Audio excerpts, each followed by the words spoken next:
आज जब हम इस ऐतिहासिक धरती पे पधारे हैं तो चंद महीने बाद ही इधर पहले विधानसभा का आम चुनाव है और उसके बाद लोकसभा का चुनाव है।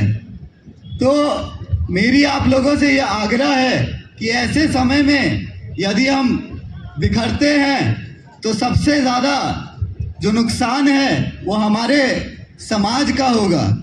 हमें बुलंदी से ये कहने की ज़रूरत है कि हम किसी पार्टी के गुलाम नहीं हैं और किसी भी जो भी पार्टी हमें सबसे अधिक प्रतिनिधित्व देगी हम उसके साथ खड़े दिखेंगे। भाइयों और बहनों, मैं आप लोगों को ये भी बताना चाहूँगा कि आज जो देश भर के राजपूत समाज है वो राजस्थान की ओर देख रही है। ये धरती हमारे शान का प्रतीक है और यदि आज हम यहाँ पे पिछड़ते हैं तो आगे हम देश में पूरे देश भर में पिछड़ने का काम होगा।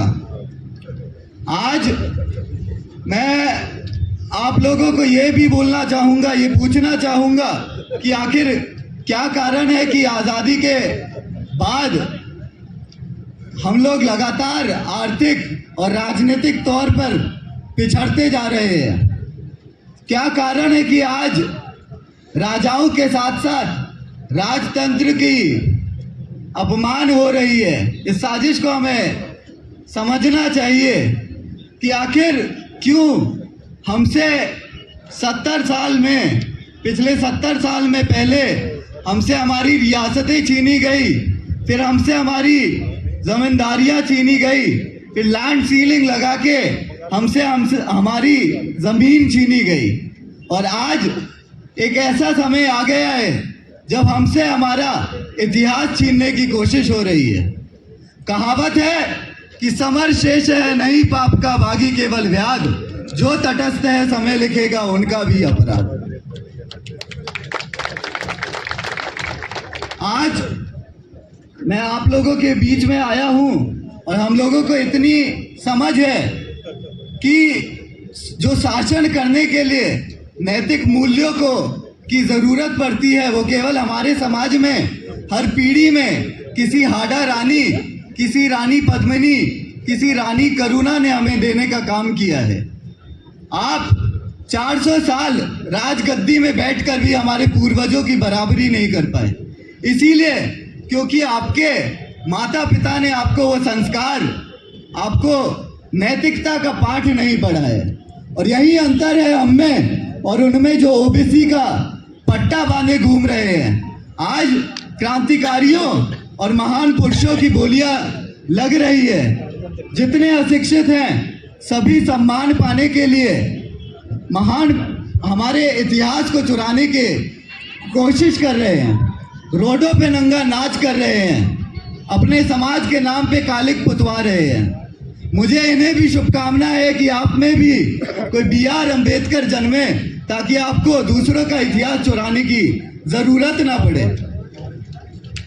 इतिहास गवाह है कि सबसे ज्यादा बुद्धिजीवी हमारे समाज से रहे हैं, जिस कारण जितने धर्म ग्रंथ हैं हम पे आधारित हैं। हम राम के वंशज रहे हैं, हम सबको साथ लेके चलने वालों में से हैं, जिस कारण आज जब आप अपने पूर्वजों के खोज में निकले हैं तो आप हमारे दादा नाना के पास पहुंचे हैं। हम इसे अपना अपमान नहीं समझते हैं। अपमान तो आपको समझना चाहिए कि आप मजबूरन दूसरों के घर के दरवाजे खटखटाने को मजबूर हैं। हमें उम्मीद है कि आप जल्द ओबीसी कैटेगरी से भी निकाले जाएं, आपके समाज का कल्याण हो, चरित्र निर्माण हो।